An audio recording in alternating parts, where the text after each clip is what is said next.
O Livro dos Espíritos, Allan Kardec.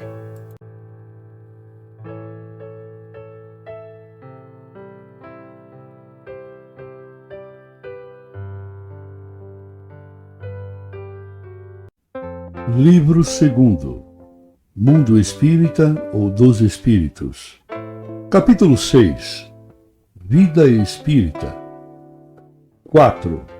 Ensaio teórico sobre a sensação nos espíritos. Parte 1.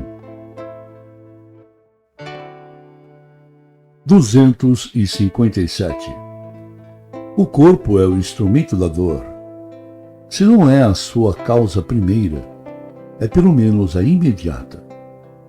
A alma tem a percepção dessa dor. Essa percepção é o efeito. A lembrança que dela conserva pode ser muito penosa, mas não pode implicar ação física. Com efeito, o frio e o calor não podem desorganizar os tecidos da alma. A alma não pode regelar-se nem queimar. Não vemos todos os dias a lembrança ou a preocupação de um mal físico produzir os seus efeitos e até mesmo ocasionar a morte? Todos sabem que as pessoas que sofreram amputações sentem dor no membro, que não mais existe.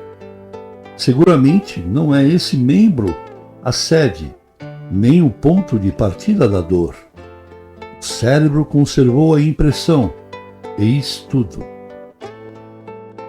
Podemos, portanto, supor que há qualquer coisa de semelhante nos sofrimentos dos espíritos depois da morte.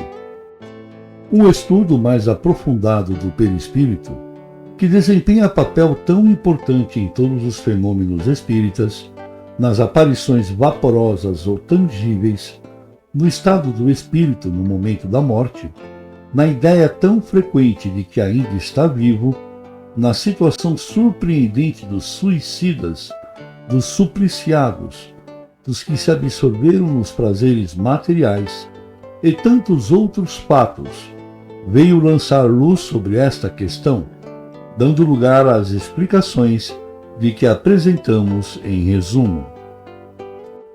O perispírito é o liame que une o espírito à matéria do corpo. É tomado do meio ambiente, do fluido universal. Contém ao mesmo tempo eletricidade, fluido magnético e, até um certo ponto, a própria matéria inerte. Poderíamos dizer que é a quintessência da matéria e o princípio da vida orgânica, mas não o da vida intelectual, porque esta pertence ao espírito. É também o agente das sensações externas. No corpo, essas sensações estão localizadas nos órgãos que lhes servem de canais. Destruído o corpo, as sensações se tornam generalizadas. Eis porque o espírito não diz que sofre mais da cabeça que dos pés. É necessário, aliás, nos precavermos de confundir as sensações do perispírito independente com as do corpo. Não podemos tomar estas últimas senão como termo de comparação e não como analogia.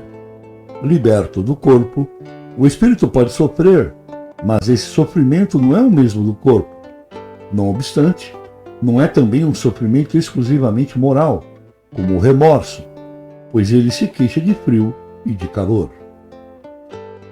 Mas não sofre mais no inverno do que no verão. Vemo-los passar através das chamas, sem nada experimentar de penoso, o que mostra que a temperatura não exerce sobre eles nenhuma impressão. A dor que sentem não é dor física propriamente dita, é um vago sentimento interior de que o próprio espírito nem sempre tem perfeita consciência, porque a dor não está localizada e não é produzida por agentes exteriores, é antes uma lembrança também penosa. Algumas vezes há mais que uma lembrança, como veremos. A experiência nos ensina que, no momento da morte, o perispírito se desprende mais ou menos lentamente do corpo. Nos primeiros instantes, O espírito não compreende a sua situação. Não acredita que morreu. Sente-se vivo. Vê o seu corpo de lado. Sabe que é o seu e não entende por que está separado. Esse estado dura todo o tempo em que existir um liame entre o corpo e o perispírito. Um suicida nos dizia: "Não, eu não estou morto." E acrescentava: "E entretanto sinto os vermes que me roem." Ora, seguramente, os vermes não roíam o perispírito, e menos ainda o espírito, mas o corpo. Como a separação do corpo e do perispírito não estava completa, havia uma espécie de repercussão emocional, que lhe transmitia a sensação do que se passava no corpo. Repercussão não é bem o termo, pois poderia dar a ideia de um efeito muito material. Era antes a visão do que se passava no corpo, ao qual o perispírito continuava ligado, que produzia essa ilusão, tomada por real. Assim, não se tratava de uma lembrança, pois durante a vida ele não fora ruído pelos vermes. Era uma sensação atual.